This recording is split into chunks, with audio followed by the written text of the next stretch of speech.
सुप्रभात आप सभी को। ध्रुव सीनियर सेकेंडरी स्कूल के ऑनलाइन क्लासेस में आप सभी का हार्दिक स्वागत है। जैसा कि बहुत लंबे समय से आप सभी गर्मी की छुट्टी को इंजॉय कर रहे हैं, लेकिन पढ़ाई पे भी थोड़ी सी ध्यान देने की ज़रूरत है। ऐसे फिर से समर वेकेशन खत्म होने के बाद हम लोग पूरी एनर्जी के साथ फिर से स्टार्ट करेंगे, लेकिन ऑनलाइन क्लासेस में भी जुड़े रहना है और जो भी होमवर्क आपको दिया जा रहा है उसको द्रोणा ऐप पे कंप्लीट करके अटैच करना है। होमवर्क का आपका जो फाइल होना चाहिए वो 5 MB से ज़्यादा नहीं होना चाहिए। जैसा कि पिछले क्लासेस में हम लोग एक चैप्टर को स्टार्ट किए थे जिसका नाम है आत्मकथ। ये आत्मकथ किसका है? लेखक के स्वयं का है। छायावाद के प्रमुख लेखक जयशंकर प्रसाद, जो भी एक कवि भी हैं, यहाँ पे प्रस्तुत काव्यांश है, इसलिए कवि कहना ज्यादा सार्थक रहेगा।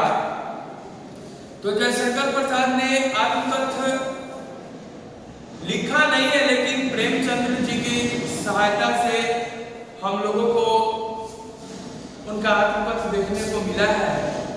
हालांकि लेखक जयशंकर प्रसाद ने अपनी आत्मकथा लिखने से मना कर दिया था और आत्मकथा न लिखने के कारण उन्होंने बताया है आपके पाठ में लगभग 4 पैराग्राफ में उन्होंने ये कारण बताया है कि मैं आत्मकथा क्यों नहीं लिखना चाहता हूँ। जैसा कि आप सभी को पता है कि आज का जो लेक्चर है हमारा जयशंकर प्रसाद का तीसरा लेक्चर है, क्योंकि लेक्चर 1 में हम लोगों ने कवि परिचय और उनसे जुड़ी बहुत सारी चीजों को पढ़ा था। जन्म, माता पिता, उनकी काव्य रचनाएं, पत्रिका, जो भी थी हमने पढ़ा था। दूसरे लेक्चर में हम लोगों ने 2 पैराग्राफ का अर्थ समझा था।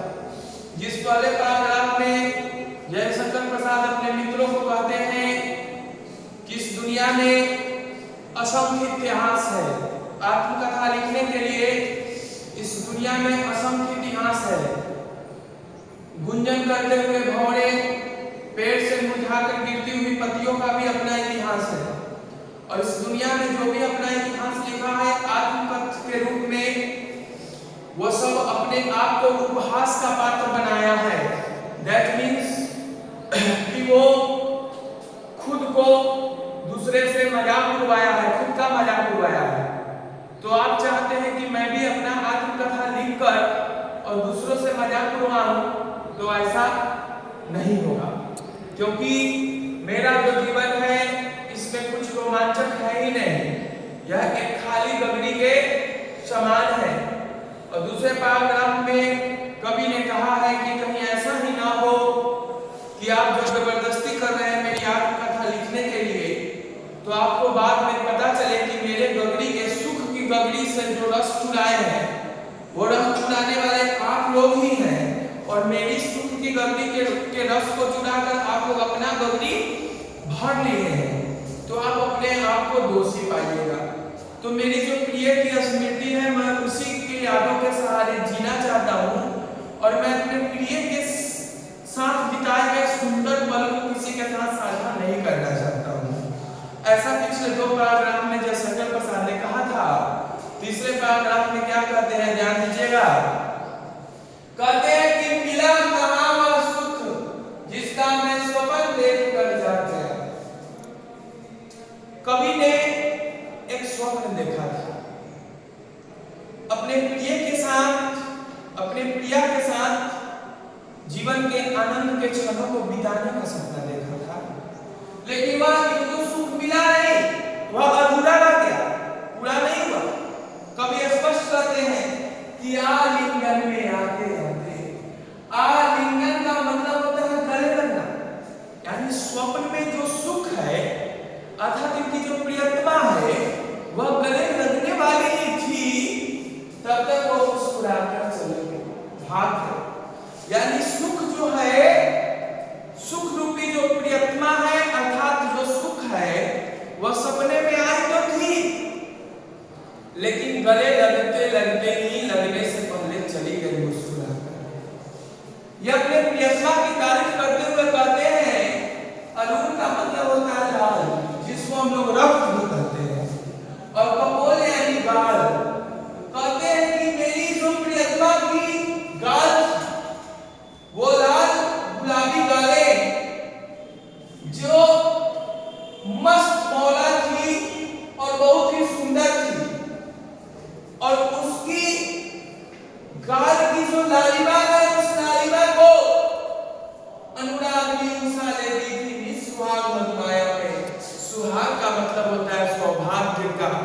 सौभाग्य अर्थात सौभाग्य का जो सिंदूर होता है।